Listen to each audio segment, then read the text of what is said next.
श्री राधा रमन लाल जी के एक पूर्ववर्ती गोस्वामी हुए, उनका मैंने चरित्र एक बार पढ़ा था, जिन्हें श्री गल्लू जी महाराज कहते हैं। उनका अगर आपने जीवन चरित्र पढ़ लिया या सुन लिया तो आप कहेंगे हमारे जीवन में क्या परीक्षा आती है, जबकि श्री राधा रमन लाल जी के गोस्वामी, उन्हीं के सेवा अधिकारी। उनके पिताजी का इतना कर्जा हो गया था वृंदावन में कि उनको वृंदावन से दूर जाना पड़ा, तो फर्रुखाबाद चले गए।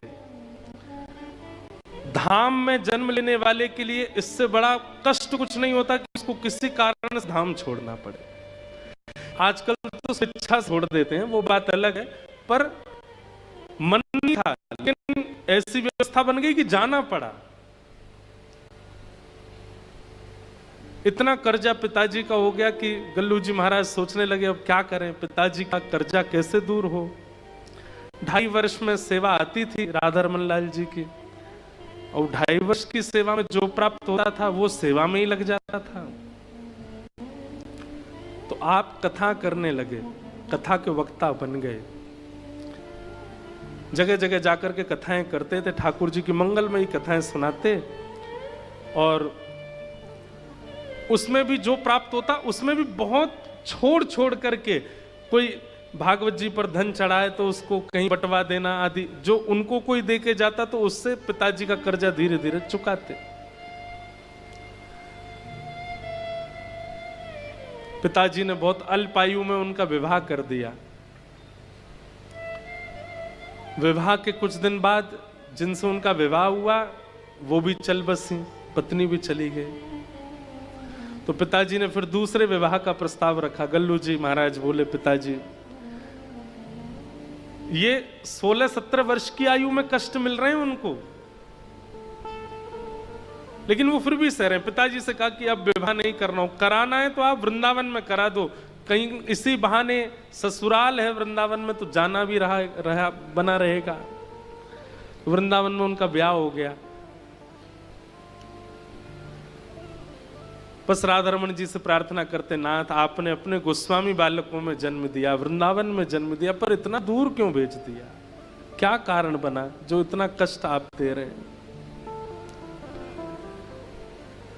बहुत विरही चरित्र है उनका, सुनकर के लगता है ठाकुर जी कितनी परीक्षा लेते हैं, जिससे अत्यंत किसी प्रेम हो जाता है ना उसकी परीक्षा लेते ही हैं ठाकुर जी। लेकिन मैं इस बात को इसलिए कह रहा हूं कि वैष्णव व्यक्ति को वो परीक्षाएं विचलित नहीं करती, वो व्यथित नहीं होता उनसे, वो प्रसन्न मुद्रा में ही रहता है, वो प्रसन्न भाव में ही रहता है।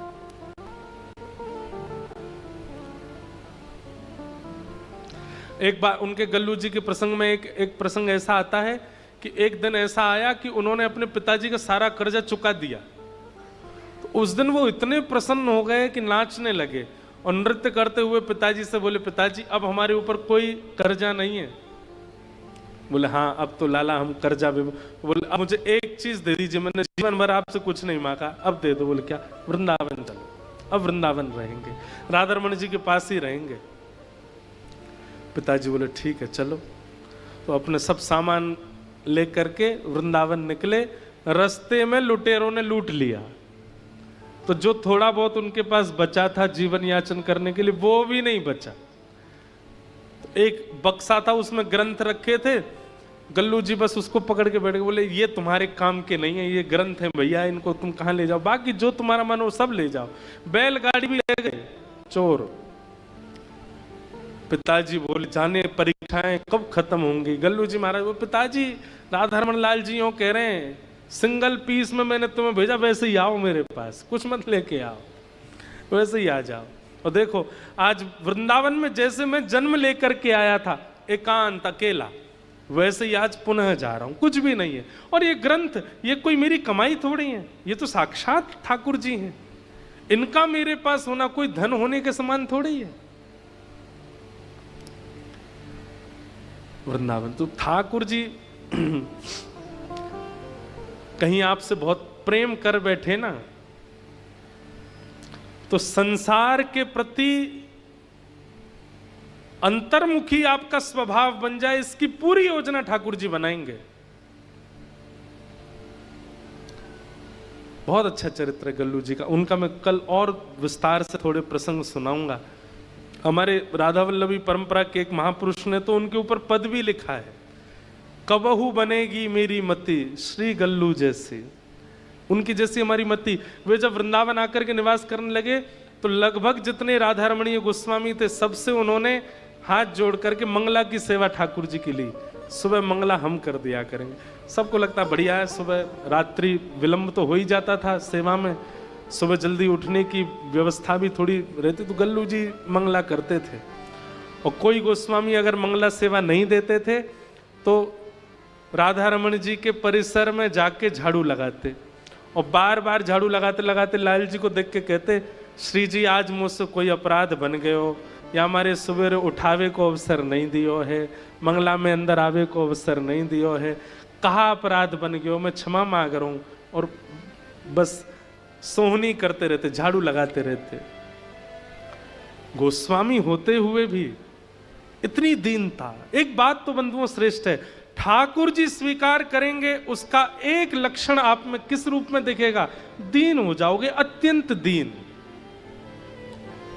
ये जो छाती है ना, ये थोड़ी झुक जाएगी, ये कमर थोड़ी सी नीचे आ जाएगी, ये सिर थोड़ा सा झुक जाएगा, तब समझो ठाकुर जी स्वीकार किए। संसार जब स्वीकार करता है, माया जब स्वीकार करती है, कमर झुकती है, और ठाकुर जी जब स्वीकार करते हैं ना तो कंधा झुकता है, दीन बन जाते, धन्यता आती है। ठाकुर जी जब स्वीकार करते हैं, नेत्र झुक जाते हैं, सिर झुक जाता है, और जब माया स्वीकार करती है तो घुटने दुख जाते हैं, कमर दुख जाती है। तो दीन बने अतने, उनके आज भी कई पद राधा रमणी परंपरा में गाए जाते हैं। ऐसे श्री गल्लू जी महाराज। तो मैं ये बात क्यों बता रहा हूं कि ठाकुर जी की शरणागति ग्रहण करोगे तो परीक्षाओं का सैलाब आएगा, एक दो परीक्षा नहीं आएंगी, सैलाब आएगा। और आप यदि ये मन में विचार कर रहे हो कि भैया यार हम तो इतना भजन करते हैं, इतना साधन कर, पर महाराज जी जैसे कह रहे हैं सैलाब आएगा, हमें तो अनुभव हुआ नहीं, तो यही तो है भक्ति। सैलाब आएगा लेकिन आपको विचलित नहीं करेगा। गंगा जी में कभी कभी बाढ़ आती है ना, तो जितने बड़े बड़े पोल सरकार लगाती है सब गिर जाते हैं, लेकिन गंगा जी के भीतर जो छोटे छोटे पौधे हैं ना वो नहीं जाते, वो वैसे ही रहते हैं, वहीं के वहीं रहते हैं। ठीक वैसे ही सैलाब वैष्णवों के जीवन में आते हैं दुखों के, लेकिन उनको विचलित नहीं करते, क्योंकि दीनता है, झुकना सीख गए हैं, धन्यता उनके चित्त में आ गई है। उनको पता ही नहीं चलता कि इतनी विचलन होने वाली बात हुई थी। वो विचलनता संसारी लोगों को होती है, वैष्णवों को नहीं होती।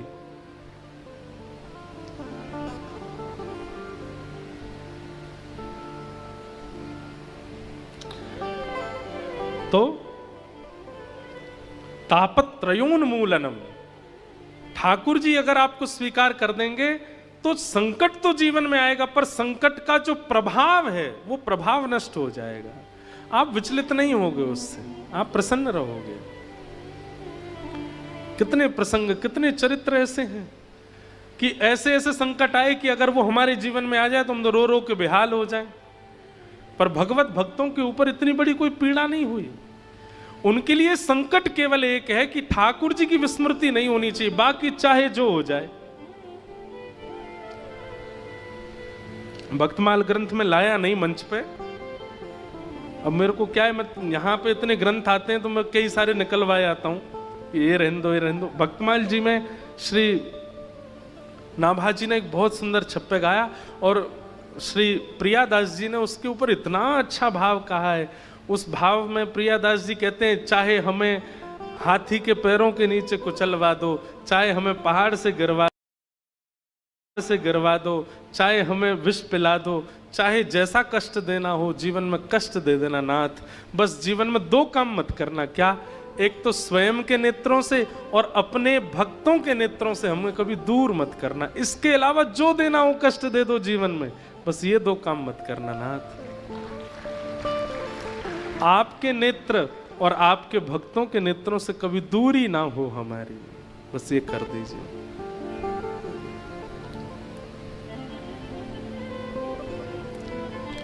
तो जब भक्ति जीवन में आती है, वैष्णवता जीवन में आती है, और उसमें भी ठाकुर जी आपको स्वीकार कर लेते हैं, तो कष्ट तो आएगा, पर जैसे संसारी तड़पता है वैसे भक्त नहीं तड़पता। उसको इतना पता नहीं चलता, अनुभव नहीं होता। मैं कहता हूं भक्ति एनेस्थीसिया का इंजेक्शन है, सुन्न कर देता है आपको। सब कुछ उथल पुथल होती है लेकिन आपको पता नहीं चलता, आपको अनुभव नहीं होता उसका। रसिक देव जी का चरित्र, महाराज वो चरित्र बहुत बड़ा है। मैं कभी कभी कहता हूं कथा में तो सोचता हूं भगवान की बहुत बड़ी कृपा की ऐसे कष्ट हमको नहीं हुआ। हमारे वृंदावन में गोरीलाल कुंज परंपरा में श्री रसिक देव जी महाराज, उनके गुरुदेव श्री नरहर देव जी महाराज, तो उनके गुरु जी ने इतनी परीक्षा ली रसिक देव जी की। कैसे परीक्षा ली? अपने सब शिष्यों से कहा कि तुम झूठी झूठी शिकायत करो रसिक देव की मुझसे आकर के। सब शिष्यगण जाते और गुरु जी से झूठी शिकायत करते, बोले देखिए ना महाराज, इन्होंने हमारा कमंडल फेंक दिया, इन्होंने हमारे वस्त्र फेंक दिए, हमारे साथ ऐसा किया। तो गुरुजी डांटने के लिए बुलाते रसिक देव, उनने कुछ किया नहीं था, जबरदस्ती परीक्षा ले रहे हैं गुरुजी। रसिक देव जी सामने आते, जी गुरुदेव आज्ञा, तुमने इसका कमंडल फेंका? अब फेंका तो नहीं है लेकिन गुरुजी कह रहे हैं, तो बोलते मुझे याद नहीं रहा होगा गुरुदेव, मुझसे गलती हो गई, मैं क्षमा मांग लेता हूं। जबकि किया नहीं है उन्होंने, लेकिन ऐसी वैष्णवता थी उनके चित्त में, मान लेते थे, स्वीकार कर लेते थे। क्योंकि गुरुजी चाहते थे कि सब शिष्यों को दिखाऊं मैं कि शिष्यत्व कहते किसको है। शिष्य भी आश्चर्य में आ जाते थे कि इन्होंने किया तो नहीं है फिर भी ये स्वीकार कर लेते हैं।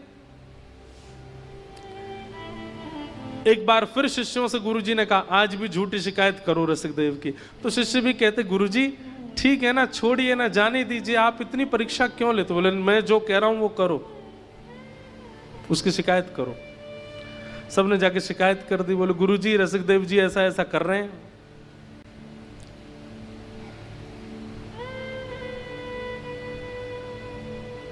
गुरुजी ने शिकायत सुन करके बुलाया, बोले तुमने ऐसा किया? बोले नहीं गुरुदेव मैंने ऐसा नहीं किया। बोले सुनो, हमसे विवाद करते हो, हमसे अपवाद करते हो, स्वीकार भी नहीं करते हो, चलो हम तुम्हें दंड देते हैं, क्या आश्रम छोड़ के चले जाओ। कोई दंड, कोई गलती ना करने पर यह दंड दिया गया कि आश्रम छोड़ के चले जाओ, मेरी आंखों के आगे मत दिखना मुझको। उनका तो जीवन ही यही था, वो जीवन भर बस गुरुदेव को देखना, ठाकुर जी को देखना, यही उनका जीवन था। लेकिन गुरुदेव ने आज्ञा कर दी जाओ आश्रम छोड़ के चले जाओ। आश्रम छोड़ के चले गए। तो वहीं अंदर के किसी शिष्य से कहा कि मैं आश्रम से तो जा रहा हूं लेकिन गुरुदेव के नित्य दर्शन की मेरी अभिलाषा कैसे पूर्ण होगी? बोले गुरु भाई तुम बताओ क्या करना है? बोले गुरुदेव जो स्नान के बाद वस्त्र अपने छोड़ते हैं ना, वो वस्त्र ला करके मुझको यमुना जी पे दे दिया करना, मैं धो के सुखा करके दे दिया करूंगा। गुरुदेव को नहीं बताना मैं धोता हूं, इसी से ही मैं गुरु सेवा मान लूंगा। तो एक सेवक ने ये कह करके कि मैं धो रहा हूं वस्त्र, गुरुदेव के वस्त्र ले जाते और छुपा के जमुना जी जाके उनको दे आते, और वो जमुना जी पर वस्त्रों को धोते, सुखाते, इत्र लगाते, बढ़िया सुंदर करके गुरुदेव के पास भेजते। कुछ दिन हो जाने के बाद, अच्छा एक मानवीय स्वभाव होता है कि सेवा आज जितनी आप कर रहे हो कल थोड़ी घटती है। जितने भाव से आपने आज भोजन बनाया कल वैसा नहीं बनेगा, कल थोड़ा घट जाएगा। हमारा दिनचर्याओं में कटौती होती है, बढ़ोतरी नहीं होती है। आज जितना प्रेम है कल प्रेम थोड़ा घट जाता है। लेकिन गुरुजी बोले यार ये पहले दिन वस्त्र धोने इसने शुरू किए, उससे लेके आज तक दिन ब दिन वस्त्रों में अलग ही महक आती है, अलग ही चमक आती जा रही है। इतने भाव से वस्त्र तो नहीं धोता होगा ये निश्चित कोई परम वैष्णव वस्त्र धोता है। कहीं जिसको हमने आश्रम से निकाल दिया वो तो नहीं धोता? बुला करके पूछा, ए भाई तुम वस्त्र तुम धोते हो? बोले जी गुरुजी। बोले झूठ मत बोलो, हमारे सामने अगर झूठ बोलोगे तुम्हारी जीभ कट के गिर जाएगी। नहीं नहीं गुरुदेव मैं नहीं धोता। तो कौन धोता है? बोले जिनको आपने आश्रम से निकाला, वो नित्य आपकी सेवा की याचना, वही धोते हैं यमुना तट पे। उसको हमने आश्रम से निकाल दिया, फिर भी पीछा नहीं छोड़ता हमारा। जाओ जाकर के उसको आज्ञा कर दो वृंदावन छोड़ के चला जाए। महाराज जब उनसे जाकर के कहा कि गुरुदेव ने आज्ञा करी है वृंदावन छोड़ के चले जाओ, जबकि उनका कोई अपराध नहीं है, लेकिन गुरु आज्ञा मान के वृंदावन छोड़ के चले गए, मथुरा में रहने लगे। मथुरा से भी सेवा करने लगे तो गुरुदेव ने आज्ञा कर दी ब्रज छोड़ के चले जाओ। जब अंत तो गत्वा गुरुदेव ने परीक्षा की सीमा पार कर दी, सबने आकर के समझाया कि उनको क्षमा कर दो, लेकिन गुरुजी नहीं माने। अंत में मंदिर में बैठे हुए युगल सरकार के नेत्रों में आंसू आ गए।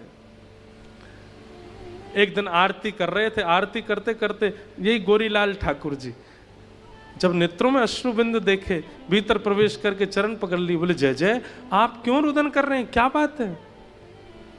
तब प्रियालाल जी कहते हैं उनका इतना बड़ा उनका कोई अपराध नहीं है जितनी बड़ी आप सजा दे रहे हो। आपसे प्रार्थना है कृपा करके उनको स्वीकार करो। नरदेव जी बोले भगवान वास्तविकता तो ये है, मैं ये परीक्षा ले ही इसलिए रहा था, सब स्वीकार कर लें उससे मुझे मन में नहीं बैठेगी बात, आप स्वीकार करो। आप जिस दिन कहोगे कि उनको बुलाओ उस दिन बुलाऊंगा। मैं तो परीक्षा की ये सारी सीमाएं इसीलिए पार कर रहा था कि आप बोल पड़ो कि वो अपराधी नहीं है, उसको स्वीकार करो। और उसी दिन बुला करके उनको गोरीलाल जी की सेवा प्रदान की। हमारे साथ होती है परीक्षा, कुछ नहीं होता हमारे पर, फिर भी रोते रहते हैं, फिर भी दिन रात हमारे रोने बंद नहीं होते। ये हो गया वो हो गया, ऐसा हो गया, ऐसा क्या कुछ नहीं होता हमारे साथ। कलयुगी जीवों पर ठाकुर जी बड़ी दया कर रहे हैं। क्यों? बोले सह ही नहीं पाएंगे ये लोग, कोई कष्ट नहीं देते ठाकुर जी। लेकिन वैष्णवता जब जीवन में आ जाती है तो आने वाले कष्टों का अनुभव नहीं होता, वो सूक्ष्म लगने लगते हैं। कृष्ण न मिले इस कष्ट से बड़ा कोई कष्ट नहीं लगता। फिर हमें ठाकुर जी नहीं मिल रहे, हमें जगन्नाथ जी नहीं मिल रहे, हमें महाप्रभु जी नहीं मिल रहे, हमें राधारमण लाल नहीं मिल रहे, हमें बिहारी जी नहीं मिल रहे। श्री राधा वल्लभ 28 वर्ष के हो गए, हम 30 वर्ष के हो गए, हम 35